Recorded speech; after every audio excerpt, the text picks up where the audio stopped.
नमस्कार मंडळी. तर आज आपण आपल्या किचनमध्ये अगदी मस्त टम्म फुगलेले खुसखुशीत अशी भोपळ्याच्या घाऱ्या कशा करायच्या हे पाहणार आहोत. घाऱ्या बनवताना भोपळ्याचं आणि गुळाचं प्रमाण जर अगदी योग्य असेल, परफेक्ट असेल तर घाऱ्या अगदी छान खमंग खुसखुशीत होतात.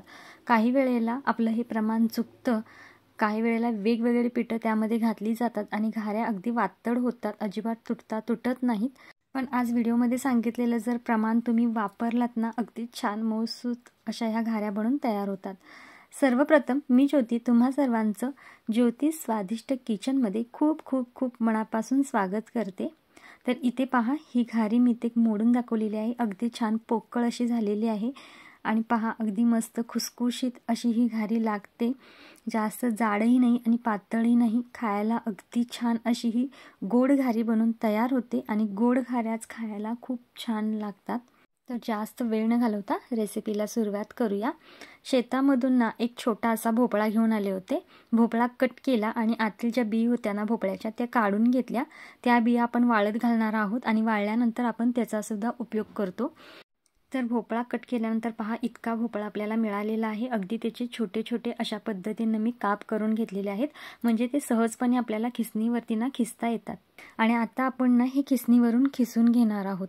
तर काही वेळेला काही जण ना भोपळा असाच कुकरमध्ये शिजवतात झटपट होण्यासाठी, पण ही पारंपरिक अशी आपली रेसिपी असणार आहे. अगदी आजी पणजीपासून चालत आलेली, त्यांनी दाखवले त्या पद्धतीने आज आपण अशा घाऱ्या बनवणार आहोत. थोडा वेळ लागतो पण अगदी छान अशी टेस्टला ही घारी बनते. तर इथं हे अर्धा किलो होईल इतका हा किस आहे, म्हणजे भोपळा अर्धा किलोपेक्षा थोडा जास्त होता आणि किस जर आपण मोजून घेतला ना तर तो अर्धा किलो होईल इतका किस आहे. आणि अर्धा किलोसाठी 350 ग्रॅम होईल इतका हा मी गूळ वापरलेला आहे. तर हे झालं वजनी प्रमाण. आता आपण वाटीचं प्रमाण देखील सांगणार आहे. तर हे वजनी प्रमाण आहे ना, हेही परफेक्ट आहे, पण प्रत्येकाच्या घरी वजन करण्या इतपत वेळ नसतो किंवा कोण करत नाही. तर आपण वाटीचं प्रमाण देखील पाहूया. तर मी ना एका वाटीने हे मोजून घेतलेलं आहे. तर ही वाटी आहे. तर ह्या वाटीने ना मी 4 वाट्या इतका भोपळ्याचा खीस मोजून घेतला आणि 4 वाट्याला निम्मा आपण गूळ घेणार आहोत, किंवा थोडा जास्त झाला ना तरी चालेल. 4 वाट्या भोपळ्याचा किस आहे आणि 2 वाट्या गच्च भरून इतका हा गूळ आहे. गूळ खिसून घ्यायचा म्हणजे पटकन वितळला जातो. तर आता अगदी जाड अशी कढई घ्यायची आणि यामध्ये भोपळ्याचा संपूर्ण किस घालून घ्यायचा. भोपळ्याचा किस घालून झाल्यानंतर गूळ आहे ना तोही आपण यामध्येच घालून घेणार आहे. गॅसचा फ्लेम थोडा मोठा करायचा, म्हणजे हे पटकन असं वितळलं जातं. आता पहा, चवीपुरतं अगदी चिमूटभर इतकं मी मीठ घातलेलं आहे. कोणताही गोड पदार्थ करा अगदी थोडंसं मीठ घालायचं, म्हणजे चव अगदी छान येते. गॅस मोठा केलेला आहे आणि मोठ्या गॅसवर आपण आधी हे संपूर्ण मिश्रण आहे ना ते मिक्स करून घेऊया. संपूर्ण मिश्रण व्यवस्थित मिक्स झालं ना की आपण मग गॅस आहे तो मीडियम टू लो करायचा आहे. तर इथे पहा, अगदी 1-2 मिनिटात हे संपूर्ण मिश्रण व्यवस्थित मिक्स झालं आणि ह्याला गूळ वितळायला लागला आणि ह्याला बऱ्यापैकी आता पाणी सुटलेलं आहे. भोपळ्यालाही पाणी सुटतं आणि गुळालाही पाणी सुटतं. तर आपल्याला ह्यामध्येच हा भोपळा असा छान शिजवून घ्यायचा आहे, अगदी मऊ असा. गॅसचा फ्लेम मी आता मीडियम केलेला आहे आणि मीडियम फ्लेमवरतीच आपल्याला हे संपूर्ण पाणी आटेपर्यंत हा भोपळा असा शिजवून घ्यायचा आहे. तर हे पहा, एक साधारण 3 ते 4 मिनटं झालेली आहेत आणि बऱ्यापैकी थोडं पाणी ह्यातलं आटलेलं आहे, पण अजूनही यामध्ये पाणी आहे. तर ह्यातील पाणी ना आपण अगदी आटवून घेणार आहोत. अगदी रसरशीत असं आपल्याला हे भोपळ्याचं मिश्रण लागणार आहे, जास्त कोरडंही नाही, अगदी रसरशीत असं. तर हे पहा, अगदी 4 ते 5 मिनटं इथं कंप्लीट झालेली आहेत आणि पाणी अगदी बऱ्यापैकी आटलेलं आहे. भोपळा अगदी रसरशीत जसा हवा आहे ना अगदी तसा मऊ शिजलेला आहे. तर आता यामध्ये अर्धा चमचा सुंठ पावडर घालून घेतली आणि अर्धा चमचा इथे बडीशेपची पावडर वापरलेली आहे. तुम्ही बडीशेप असतात ना ते अगदी छान ठेचून घेऊन जरी यामध्ये घातलात ना तरी मस्त लागतात. पाव चमचा हळद घालून घेतली आणि आता हे मिश्रण हलवून घेऊया. मिश्रण संपूर्ण परतून घेतलं. गॅसचा फ्लेम अगदी लो होता. आता जरी गॅस बंद केलात ना तरी चालते.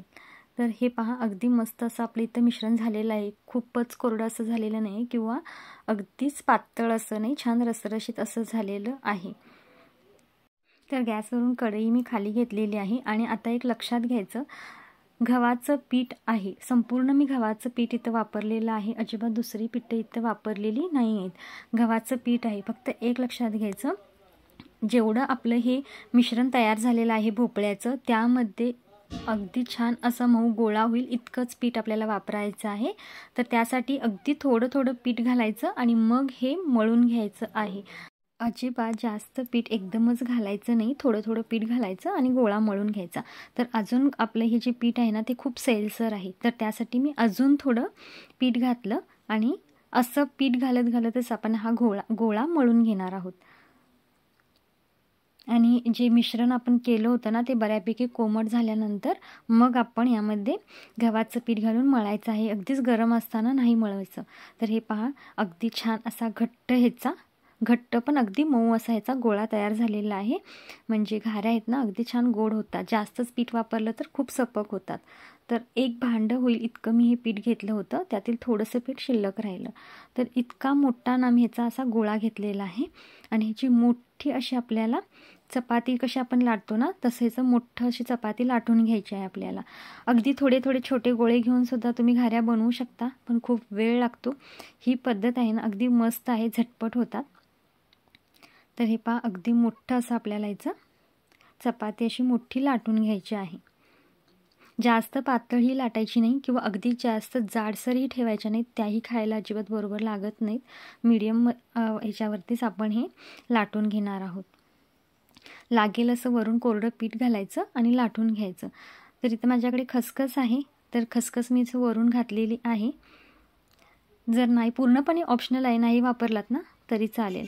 तर अशी खसखस घालून घेतली आणि ह्याच्यावरती लाटणं फिरवून घेतलं ना ती खसखस अगदी व्यवस्थित यामध्ये रुतली जाते, अजिबात पडत नाही किंवा तेलातही सुटत नाही. तर दोन्ही साईडने मी अशी छान खसखस लावून घेतली. लाटण्यानं वरती त्याला असं लाटून घेतलं ना की ती व्यवस्थित राहते.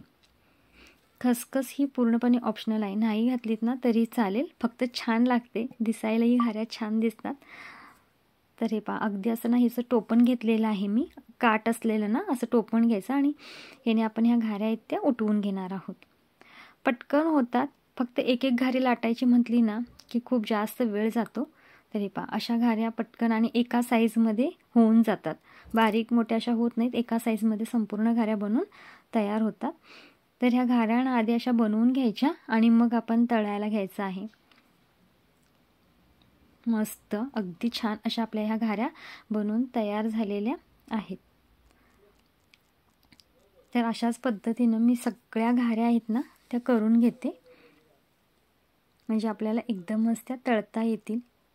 तर अगदी पारंपरिक पद्धतीनं मी ही रेसिपी तुमच्याशी शेअर केलेली आहे.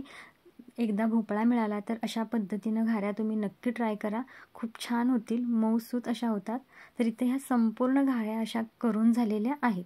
कढईमध्ये मी आधीच तेल तापण्यासाठी ठेवलं होतं, अगदी मीडियम फ्लेमवरती. तेल छान तापलेलं आहे. तर आता यामध्ये मी पहिल्यांदा एकच घारी घालून घेणार आहे. घारी तळत येताना ती आपोआप अशी वर आली जाते तेलामधून. तर हे पहा, अगदी तरंगून वर येते आणि ह्याला आपण पलटी केली की ती छान टम्म अशी फुगली जाते. घारी ना अगदी छान खरपूस अशी तळून घ्यायची, म्हणजे ती खायला अगदी चविष्ट अशी लागते.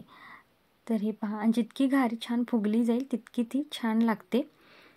तर ही घारी आपली इथं तळून झालेली आहे. झाऱ्यावरून तेल व्यवस्थित निथळून घ्यायचं आणि एखाद्या चाळणीमध्ये आपण ह्या घाऱ्या आहेत ना काढून घेणार आहोत. ह्या घाऱ्या तळताना मीडियम टू हाय फ्लेमवरती तळलात ना तरी चालेल. तर आता मी 2 घाऱ्या, म्हणजे जितक्या तेलामध्ये आपल्या घाऱ्या मावतील ना तितक्या आपण यामध्ये घाऱ्या घालून ह्या तळायच्या आहेत. तर मस्त असं ह्याच्यावरती तेल थोडं थोडं झाऱ्यानं असं टाकायचं, म्हणजे त्या छान अशा टम्म फुगल्या जातात. तर इथं पहा, अगदी घाऱ्या मस्त अशा फुगल्या गेलेल्या आहेत आणि खमंग आणि खरपूस अशा आपण याला तळून घेणार आहोत. खायला खूप छान लागतात. वरून जशी खसखस आहे ना आहे तशी आहे. तर आजची आपली ही घाऱ्यांची रेसिपी तुम्हाला कशी वाटली हे मला कमेंट करायला अजिबात विसरू नका. तुमची एक कमेंट मला छान छान व्हिडिओ बनवण्याची प्रेरणा देते. व्हिडिओ तुम्हाला जरा जरी आवडला असेल तर व्हिडिओला लाईक आणि शेअर करायला विसरू नका. चॅनलला सबस्क्राईब केलं नसेल तर प्लीज सबस्क्राईब करा. साईडचं बेल आयकनही क्लिक करा, जेणेकरून मी बनवलेल्या रेसिपी सर्वात आधी तुमच्यापर्यंत पोहोचतील. इथे सांगितलेल्या प्रमाणामध्ये तुम्ही ही रेसिपी एकदा नक्की ट्राय करा. खूप छान पद्धतीने ह्या घाऱ्या होतात. अगदी कोणीही करू शकेल. इतकी साधी सोपी अशी आपली ही घाऱ्यांची रेसिपी आहे. तर ही घाऱ्या आहेत ना, ते अगदी 15 ते 20 दिवस आरामात टिकतात. काहीही होत नाही. हवाबंद डब्यात ठेवलात ना तरीही काही होत नाही. तर पुन्हा भेटू झणझणीत, चमचमीत आणि अशाच स्वादिष्ट अशा रेसिपीसोबत. तोपर्यंत बाय बाय.